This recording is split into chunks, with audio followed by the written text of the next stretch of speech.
క్రీస్తు పరిశుద్ధ నామమున కూడి వచ్చిన మీ అందరకు మారనాత.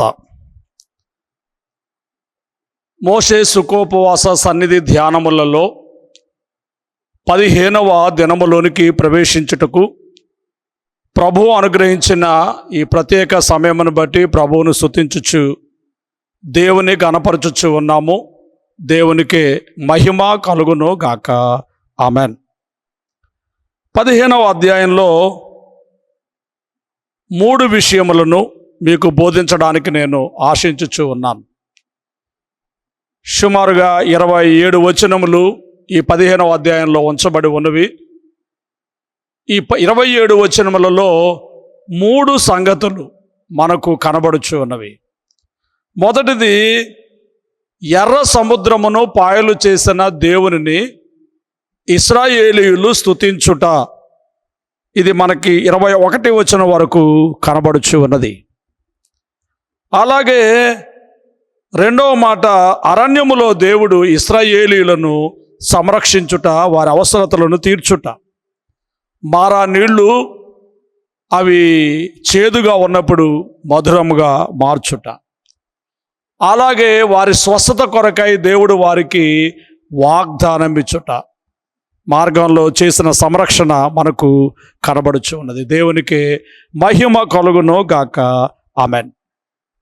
ఈ సమయమందు ఇశ్రాయేలీయులు దేవునిని స్తుతించుట అన్న అంశమును గూర్చి మీ ముందు మొదటిగా మనము ధ్యానము చేయుదము. ఇది విమోచింపబడిన వారి యొక్క పాట. అందుకే దీనికి ఏమని పేరు పెట్టుకున్నామంటే విమోచన గానము. విమోచన గానము. మోషే గారు ఈ కీర్తనను వ్రాసి ఇశ్రాయేలీయుల చేత పాడించారు. మోషే సకల శాస్త్రముల యందు ప్రవీణుడు గనుక దేవుడు చేసిన ఈ అద్భుత కార్యమును బట్టి దేవునిని స్తుతించుచు మరి విమోచన గీతముగా ఆయన రాశారు. దీనిని ఇశ్రాయేలీయుల సమాజం అంతా కూడా చక్కగా పాడారు. ఈ కీర్తన పాడుటకు 2 ప్రధానమైనటువంటి కారణాలు ఉన్నవి అని మనం ఎరుగుదాము. ఒకటి, బానిసత్వ గండము నుండి దేవుడు వారిని తప్పించారు కాబట్టి ఈ బానిసత్వ గండము నుండి తప్పించిన దేవునికి వారు స్తుతులు చెల్లించారు. 2, దేవుని శక్తిని అనుభవనీయముగా వారు చూచారు. దేవుని శక్తిని అనుభవనీయముగా, అనుభవపూర్వకంగా ఫరో ఆటంకమును ఏ విధంగా తప్పించారు, ఎర్ర సముద్రమును ఏ విధంగా పాయలు చేశారు, దానిని అనుభవపూర్వకంగా కన్నులారా వారు చూచారు. కాబట్టి ఈ సమయమందు వారు దేవునిని స్తుతించుచు ఉన్నారు. మన మొదటి అధ్యాయం 14వ వచనాన్ని మరొకసారి పునరాలోచన చేసినట్లయితే వారి పరిస్థితులు ఎలా ఉన్నాయి అంటే, ఇశ్రాయేలీయుల చేత ఐగుప్తీయులు కఠినమైన సేవ చేయించుకుంటూ ఉన్నారని, ఇశ్రాయేలీయుల చేత మరి వారు చేయించుకునే ప్రతి పని కూడా చాలా కష్టంగా కఠినంగా ఉండింది అని, మరి జగటమంటి పనిలోను, ఇటుకల పనిలోను, పొలములో చేయు ప్రతి పనిలోను కఠిన సేవ చేయించి వారి యొక్క ప్రాణములను విసికించుచున్నారు అని మనకు కనబడుచు ఉన్నది. గ్రహించాలని నేను మీకు తెలియచేస్తూ ఉన్నాను. ప్రియమైనటువంటి వాళ్ళరా, గమనించండి. నిర్గమకాండము మనం చూసినప్పుడు ఈ మాటలు మనకు వివరంగా కనబడుతున్నాయి. ఆ గండముల్లో నుండి దేవుడు విడిపించారు. ఏ గండములు అంటే, బానిసత్వ గండము అంటే కఠిన సేవ చేయించుకోవడము, శిశు హత్య గండము, అక్కడ మొదటి అధ్యాయంలోనే పుట్టిన పిల్లలందరినీ కూడా కాన్పు పీటల మీదే చంపమని సిప్రపూయ అనే హెబ్రీ మంత్రస్థానులకు ఆజ్ఞాపించడం. 22వ వచనంలో, ఒకవేళ అలాగు చంపకపోతే గనక పుట్టిన ప్రతి కుమారుని నదిలో పారవేయమని ఆజ్ఞాపించడం. కుమార్తెనైతే బ్రతికించండి, కుమారులైతే చంపండి అని చెప్పడం శిశు హత్య గండము.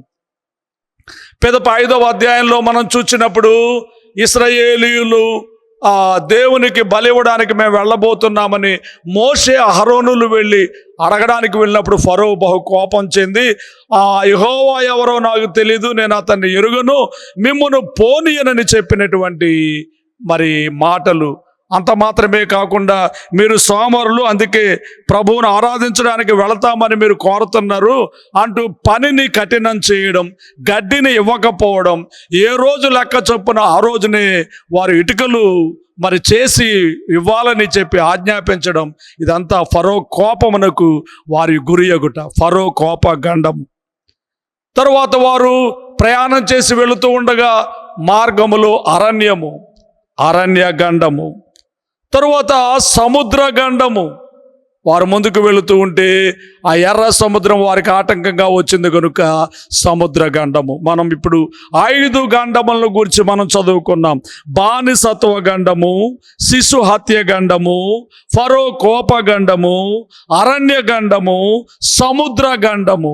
ఈ గండములను తప్పించిన దేవునికి దండము పెట్టుచు, దేవునిని స్తుతించుచు ఇశ్రాయేలీయులు కీర్తనలు పాడుచు ఉన్నారు. దేవునికి మహిమ కలుగును గాక. ఆమెన్. ప్రియమైన వాళ్ళరా, గమనించండి, పాత నిబంధనలో మనం చూచినప్పుడు ఇలాంటి అనుభవం కలిగిన భక్తులు, యాకోబు మంచపు తలాప మీద ఆయన తల వంచి నమస్కరిస్తూ దేవుణ్ణి స్తుతించారని ఆదికాండము 47 అధ్యాయం 31 వచనంలో మనం చూస్తున్నాం. ఇశ్రాయేలీయులకు మరి మోషేను దేవుడు పంపించినప్పుడు 4 అధ్యాయం 21 వచనంలో ఆ మాటలు, మరియు యెహోవా ఇశ్రాయేలును చూడవచ్చి తమ బాధలను కనిపెట్టనను మాట జనులు విని తల వంచుకొని నమస్కారము చేసిరి. ఇశ్రాయేలీయులు దేవుని యొక్క కాపుదలను బట్టి దేవుని స్తుతించుచు ఆయనకు నమస్కరించుచు ఉన్నారనేటటువంటి మాటలు. 95వ కీర్తన 7వ వచనంలో మరి భక్తుడు దావీదు గారు దేవుణ్ణి స్తుతిస్తున్నారు. రండి నమస్కారము చేసి సాగిలపడుదాం, మనల్ని సృజించిన యెహోవా సన్నిధిని మోకరించుదాం అనేటటువంటి మాటలు మనం చూడగలుగుతున్నాం. 99 కీర్తనలో కూడా 5వ వచనాన్ని మనం చూస్తే, మన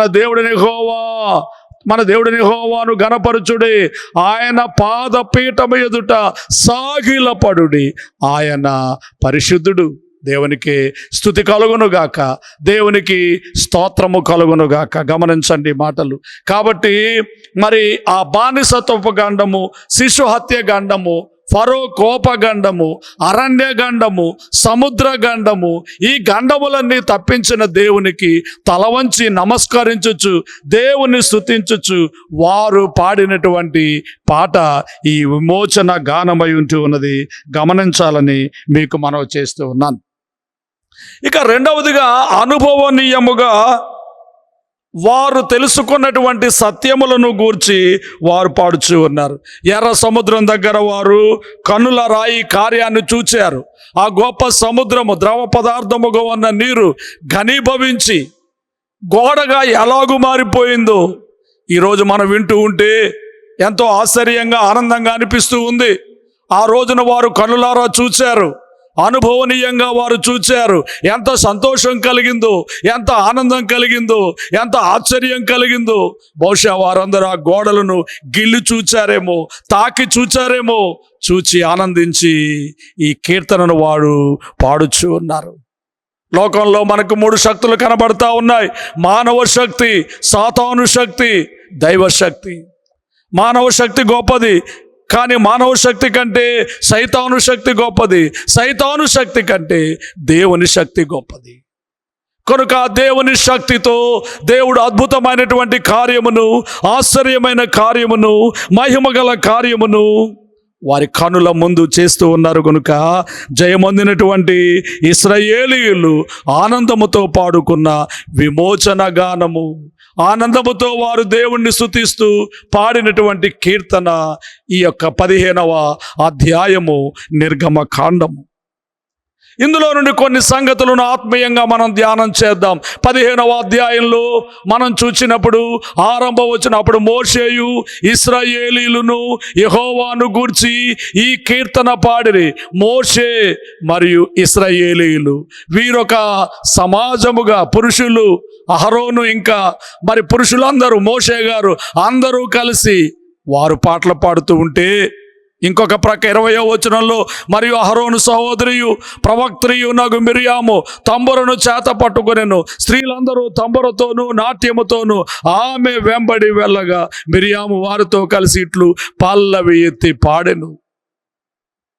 ప్రియమైన వాళ్ళరా గమనించండి, ఓ ప్రక్క పురుషుల సమాజము, మరి ఒక ప్రక్క స్త్రీల సమాజము నిలవబడి తంబుర సితారులు పట్టుకొని సంతోషముగా గండములను తప్పించిన దేవునికి అనుభవపూర్వకముగా దేవుడు ఏ విధంగా గండముల నుంచి తప్పించారు వాటన్నిటిని జ్ఞాపకము చేసుకొని దేవునిని స్తుతించుచు ఉన్నారు, దేవునిని ఘనపరచుచున్నారు, దేవునిని కొనియాడుచు వారు పాడుచున్నటువంటి పాట యెహోవాను గూర్చి గానము చేసేదము. ఆయన మిగులు అతిశయించి జయించెను, గుర్రమును దాని రౌతును ఆయన సముద్రములో పడద్రోసెను అంటూ వ్రాసినటువంటి కీర్తన. కాబట్టి సమాజం అంతా, స్త్రీలు ఒక ప్రక్క అలాగే పురుషులు ఒక ప్రక్క ఏకమై సమాజముగా పాడుచూ ఉన్నారు గనుక ఈ గానమునకు ఏమని పేరు అంటే సమాజ గానము. దేవుని పిల్లలమైన మనం దేవుడు కార్యములు చేసినప్పుడు, అద్భుతములు చేసినప్పుడు తంబుర సితారులు పట్టుకొని మన పాత నిబంధన భక్తులను పోలిన వారమై మనము కూడా దేవుని స్తుతించుచు ఆరాధించవలసిన వారమై ఉన్నాం. తంబురతోనూ సితారతోను తంతి వాయిద్యములతో తంతి వాయిద్యములతో ఎల్లప్పుడు దేవుని స్తుతించుడి, దేవుని స్తుతించుడి, ఎల్లప్పుడు దేవుని స్తుతించుడి. తంబురతో, సితారతో, తంతి వాయిద్యములతో సమాజ గానము. దేవునికి మహిమ కలుగును గాక. 15వ అధ్యాయము 2వ వచనాన్ని మనం చూస్తే అక్కడ ఇంకొక మాట, యెహోవాయే నా బలము, యెహోవాయే నా గానము, యెహోవాయే నాకు రక్షణ. దేవునికి స్తుతి కలుగును గాక. ఈరోజు నేను ఈ విధంగా ఈ ఎర్ర సముద్రాన్ని పాలు చేసుకొని ఆవులకు నడిపించడానికి, అలాగే ఫరో యొక్క ఆటంకములు తొలగించుకొని, అభ్యంతరములు తొలగించుకొని ముందుకు సాగడానికి నా బలము ఎవరు, నాకు ముందుండి నడిపించింది ఎవరు, నన్ను ఆదరించింది ఎవరు, నన్ను నడిపించింది ఎవరు అంటే నా బలమైనటువంటి దేవుడే. ఆయనే నా బలము, ఆయనే నా గానము, ఆయనే నా రక్షణ. నన్ను రక్షించడానికి, ఇక్కడి ఆ గండములలో నుండి విడిపించడానికి, ఈ సముద్ర గండము నుండి విడిపించి ఆవులకు దాటించడానికి కారణము ఎవరు అంటే యెహోవాయే నా బలము. యెహోవా నా బలమా, యథార్థమైనది నీ మార్గం, పరిపూర్ణమైనది నీ మార్గం. యెహోవా, దేవునికి స్తుతి కలుగునుగాక, దేవునికి స్తోత్రం కలుగునుగాక. ప్రియమైనటువంటి వాళ్ళరా గమనించండి, మన ప్రియమైన ప్రభు ఆయనే గొప్ప రక్షణ దయచేశారు. మోషే గారు చెప్పారు, మీరు ఊరకయ్యే నిలుచుండు చూడండి. 14వ అధ్యాయం 13వ వచనంలో, మీరు నేడు చూసినటువంటి ఐగుప్తీయులకి మీదటికి అన్నిటికీ చూడరు, ఆయన మీ పక్షంగా యుద్ధం చేస్తాడు, మీకు గొప్ప రక్షణ కలుగుతుంది అంటూ ఆయన చెప్పారు. అదే 13వ వచనంలో, అందుకు మోషే భయపడకుడు, యెహోవా మీకు నేడు కలగజేయు రక్షణను మీరు ఊరక నిలుచుండి. నేడు కలగజేయు రక్షణను ఊరక నిలుచుండి చూడండి. కాబట్టి ఆ రక్షణ ఆయనే దయచేశారు. కాబట్టి రెండవ మాట రక్షణ గానము. మొదటి మాట సమాజమంతా కలిసి పాడారు కనుక సమాజ గానము. రక్షణ దయచేయబడింది కనుక రక్షణ గానము. 15వ అధ్యాయం 2వ వచనం 3వ నుంచి మనం చూస్తే, ఆయన నా పితరుల దేవుడు, ఆయన మహిమను నుతించెదను. ఆయన నా పితరుల దేవుడు, ఆయన మహిమ నుతించెదను. స్తుతిగానము, స్తుతిగానము. ఆశీర్వదింపబడిన దేవుని బిడ్డ, రక్షించబడిన దేవుని బిడ్డ, స్వస్థపరచబడిన దేవుని బిడ్డ, దేవుని నుండి మేళ్లు పొందినటువంటి దేవుని బిడ్డ, గండములను తప్పించుకున్నటువంటి దేవుని బిడ్డ ఇప్పుడు చేయాల్సిన పని ఏమిటి అంటే ఆయనను నుతించుట. నా ప్రాణమా యెహోవాను సన్నుతించుము, ఆయన చేసిన ఉపకారములలో దేనిని మరువకమని వ్రాయబడిన వాక్కును బట్టి దేవుని పిల్లలమైన మనందరం కూడా దేవుని స్తుతించుట, దేవుని గణపరచుట అన్ని సమయాల్లో, అన్ని కార్యాల్లో. తెస్సలోనికైలకు రాసిన మొదటి పత్రిక 5వ అధ్యాయం 16వ వచనంలో పౌలు గారు తెస్సలోనిక సంఘానికి రాస్తున్నట్టు, ప్రతి విషయమునందును కృతజ్ఞతాస్తుతులు చెల్లించుటి, ఇలాగు చేయుట మీ విషయములో దేవుని చిత్తము అని వ్రాయబడిన వాక్కు ప్రకారంగా దేవుని చిత్తమును బట్టి సంపూర్ణంగా దేవుణ్ణి స్తుతించుట. 50వ కీర్తన 23వ వచనం రాయబడినట్లు, స్తుతి యాగము చేయువాడు దేవుణ్ణి మహిమపరుస్తూ ఉన్నాడు. కాబట్టి స్తుతి యాగం చేస్తూ దేవుణ్ణి మహిమపరుస్తూ ఆయనను ఘనపరచవలసిన వారమై ఉంటున్నాం. మనసును నాలుకయు నీకు అనుదిన స్తుతి చేయున్, జనక కుమారాత్మలకు స్తోత్రము, ఘనతయు మహిమయు కలుగునుగాక, ఘనతయు మహిమయు కలుగునుగాక. స్తుతి చేతుము నీకు దేవా, స్తుతి చేతుము నీకు. ఇక 6వ వచనంలో 3 మాటలు ఇప్పటివరకు మనం చెప్పుకున్నాం. సమాజ గానము, రక్షణ గానము, స్తుతి గానము. 6వ మాటలో, యెహోవా నీ దక్షిణ హస్తము బలముంది అతిశయించును, యెహోవా నీ దక్షిణ హస్తము శత్రువును చితక కొట్టును, యెహోవా నీ దక్షిణ హస్తము శత్రువును చితుక కొట్టును. శత్రువును ఏ విధంగా దేవుడు నాశనం చేశాడు ఆ మాటలను గూర్చి ఇక్కడ మోషే గారు సమాజంతో పాడిస్తున్నారు. శత్రువును ఆయన చితుక కొట్టువారు. 7వ వచనంలో కూడా, నీ మీదికి లేచు వారిని నీ మహిమాతిశయం వలన అణిచివేయదు, నీ కోపాగ్నిని రగుల చేయదు, అది వారిని చెత్తవలే దహించి వేయును, చెత్తవలే దహించి వేయును. ప్రియమైన వాళ్ళరా, ఈ మాటకు విజయ గానము గమనించాలని మీకు తెలియచేస్తూ ఉన్నాను. విజయ గానము, విజయ గానము. శత్రువును ఆయన మహిమాతిశయము వలన దహించి వేస్తూ ఉన్నాడు, చెత్తవలే వారిని దహించి వేయుచున్నాడు. విజయగానము లేక జయగానము. యెహోవా దక్షిణాస్తము బలముంది అతిశయిస్తూ ఉంది. యుద్ధము యెహోవాదే, విజయము విశ్వాసిదే. దేవునికి స్తుతి కలుగును గాక. యుద్ధము యెహోవాదే, విజయము విశ్వాసిదే. నీ మహిమాతిశయమునా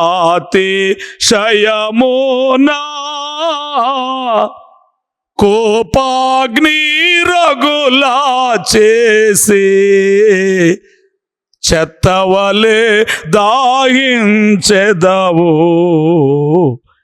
నీపై లేచు వారినే.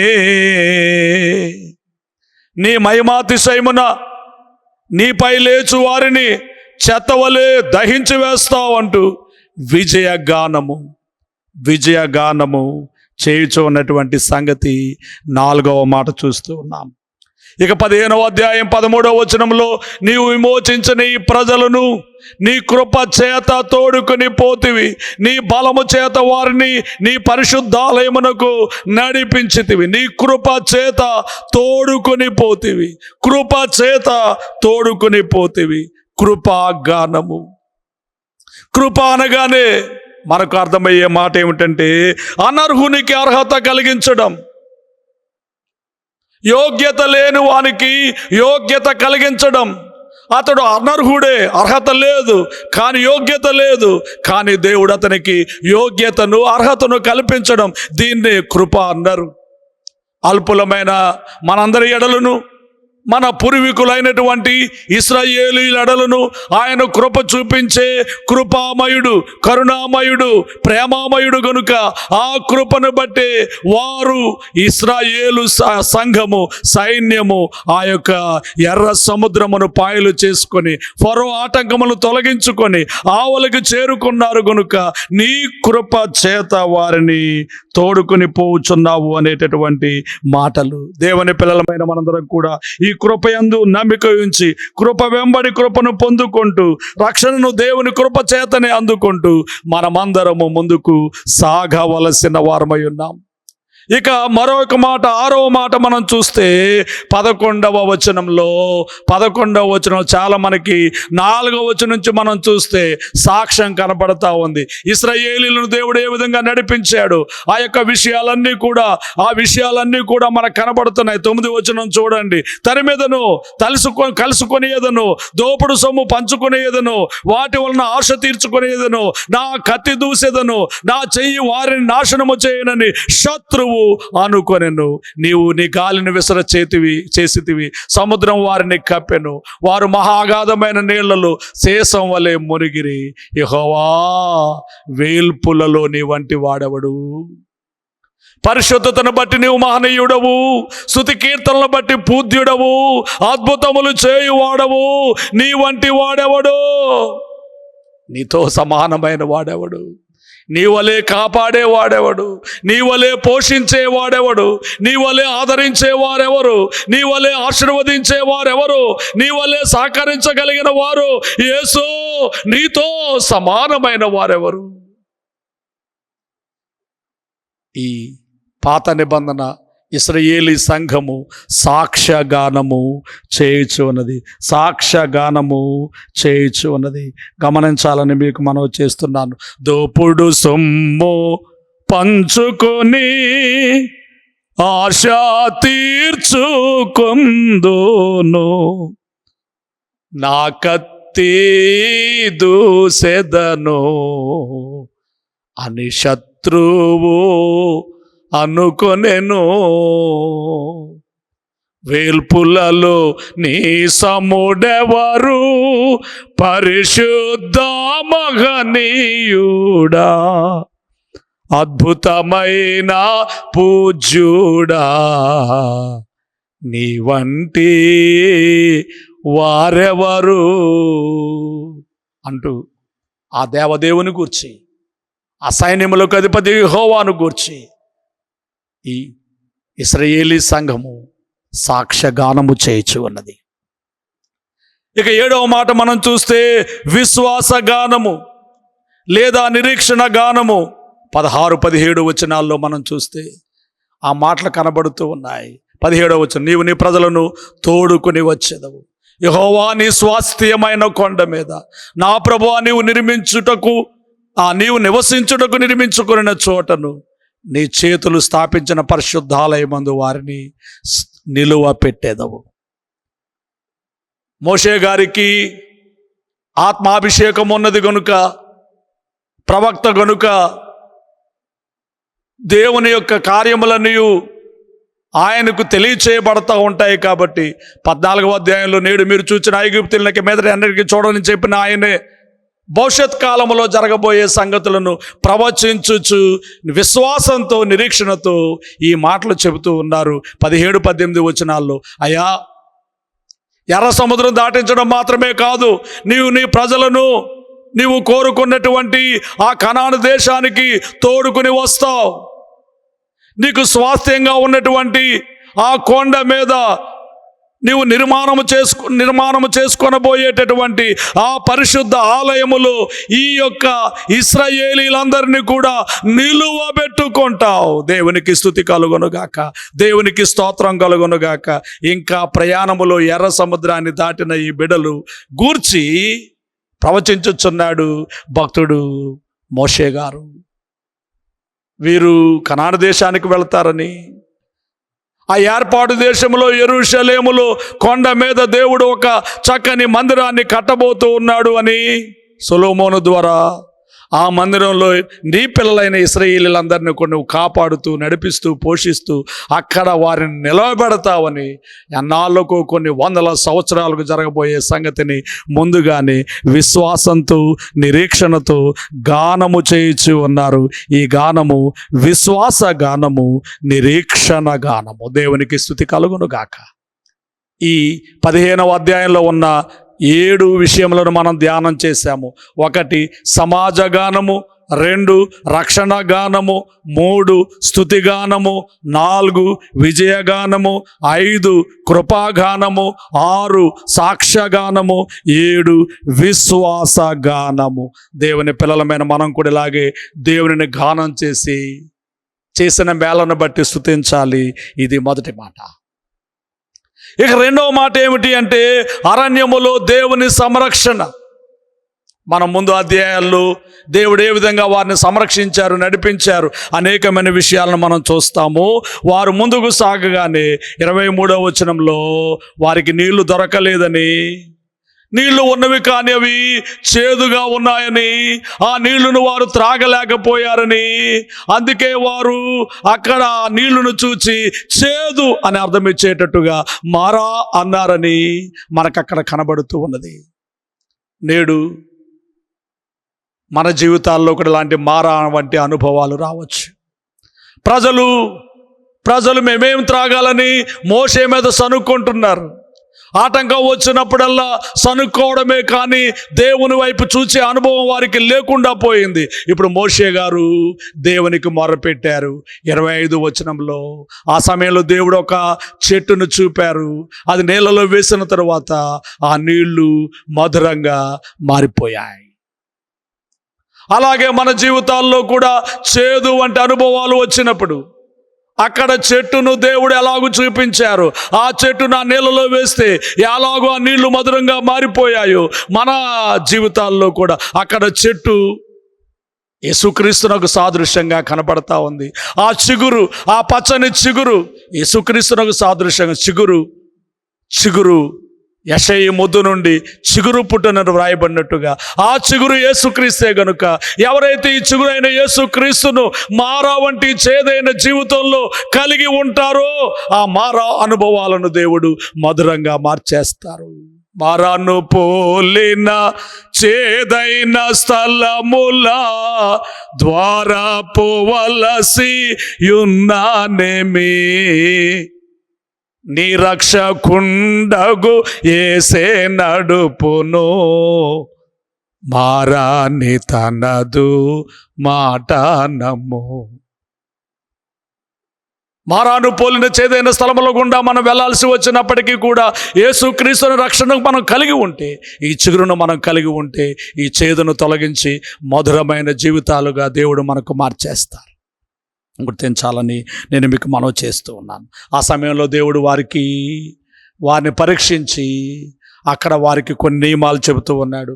దేవుని వాక్కును శ్రద్ధగా వింటే, ఆయన ఆజ్ఞలకు విధేయులైతే, ఆయన దృష్టికి న్యాయం అనేది చేస్తే, ఆయన కట్టడిని అనుసరించి నడుచుకుంటే ఐగుప్తీయులకు వచ్చే ఏ రోగం మీకు రానియను. 4 శ్రద్ధగా వినండి. 1 వాక్కును శ్రద్ధగా వినాలి. దేవుని వాక్యమును శ్రద్ధగా వినాలి. ఆయన ఆజ్ఞలకు విధేయులై ఉండాలి. దేవుని దృష్టికి న్యాయమైనది చేయాలి. ఆయన కట్టడలు ఆజ్ఞలు అన్నిటిని కూడా అనుసరించి నడుచుకుంటే ఐగుప్తీయులు కలిగే రోగాల్లో ఏది మీకు రానియను. నిన్ను స్వస్థపరిచే యెహోవాను నేనే. వినుట విశ్వాసించుట ఆజ్ఞకు విధేయులై మనుట, ఈ పనులు 3 చేయువారే పరలోక వాస్తవ్యులగుట. యేసు ప్రభువు వాచుచున్న రిదిగో వినరండి. వినుట, విశ్వసించుట, ఆజ్ఞకు విధేయులై ఉండుట, ఈ పనులు 3 ఎవరైతే చేస్తారో వారే పరలోకమునకు వారసులవుతారు. కనుక దేవుని మాట విని ముందుకు సాగుదాం. చాలా సంగతులు మనకు సమయం అయింది కాబట్టి ఇంక చాలా సంగతులు నేను ముగిస్తూ ఉన్నాను. ఇక వారు ముందుకు వెళితే ఏలీమునకు వచ్చారు. అక్కడ సమృద్ధి ఉన్నది. 12 నీటి బగ్గలు, 70 ఈత చెట్లు అక్కడ ఉన్నాయి. ఆ సమృద్ధిలో వారు ఉన్నట్టుగా, ఆ నేల యొద్ద వారు దిగినట్టుగా మనం చూస్తున్నాం. ప్రియులారా, దేవుడు మరి మారాను తొలగించి సమృద్ధిని దయచేసి సంతృప్తినిచ్చే దేవుడు, ఆటంకముల మధ్యను అద్భుతములు చేయగలిగిన దేవుడు, బండలో నుండి నీటిని ఇవ్వగలిగిన దేవుడు, ఆకాశము నుండి మన్నాను మాంసాన్ని ఇవ్వగలిగిన దేవుడు. కాబట్టి ఆయన నమ్మి నిరీక్షణతో విశ్వాసంతో ఎదురు చూద్దాం. అట్టి భాగ్యము దేవుడు మీకు దయచేయను గాక. ఆమెన్. తండ్రి, ఈ మాటలు బిడ్డల అంతరంగాల్లో ఫలింపు చేయి. ఇశ్రాయేలీలు స్తుతిగానం చేసినట్లు, సమాజ గానం చేసినట్లు, నిరీక్షణ గానము చేసినట్లు, రక్షణ గానము చేసినట్లు, జయగానము చేసినట్లు ప్రభువా, మేము కూడా మిమ్మును బట్టి విమోచన గానం చేస్తూ, సంతోషగానం చేస్తూ, ఆనందగానం చేస్తూ గణపరచగలిగిన భాగ్యము, ధన్యత, దీవెన నాకు మాకు ఒక్కొక్కరికి ప్రసాదించు. యేసునామంలో వేడుకొనుచున్నాము తండ్రి. ఆమెన్. పరలోకమందున్న మా తండ్రి, మీ నామం పరిశుద్ధపరచబడును గాక, మీ రాజ్యం వచ్చును గాక, మీ చిత్తం పరలోకమందు నెరవేరుచున్నట్లు భూమి యందు నెరవేరును గాక. మా అనుదినారిని మాకు దయచేయము. మళ్ళీ అపరాధములు చేసిన వారిని మేము క్షమించున్న ప్రకారం మా అపరాధాలను క్షమించము. మమ్మను శోధనలను తేకము, కిన్నుడి తప్పించము. రాజ్యము, శక్తి, మహిమ నిరంతరము నీవే అయ్యున్నవి. ఆమెన్. ప్రభుయేసు రక్తమునకు జయము, అపవాది కిళ్లకు లయము. ప్రభుయేసు రక్తమునకు జయము, అపవాది కిళ్లకు లయము. ప్రభుయేసు రక్తమునకు సంపూర్ణ విజయం, అపవాది కిళ్లకు అనంతకాల నాశనం. హల్లెలూయా, హల్లెలూయా, హల్లెలూయా. స్తోత్రం, స్తోత్రం, స్తోత్రం. Amen, amen, amen. మన తండ్రి అయిన దేవుని ప్రేమ, రక్షకుడైన యేసుక్రీస్తు వారి యొక్క కృప, సహాయకుడుగా ఆత్మ తండ్రి అన్యోన్య సహవాసము కూడి వచ్చిన మనెల్లరకు ఆయన వెంబడించు వారందరికీ తోడై ఉండును గాక. ఆమెన్. మరణాత.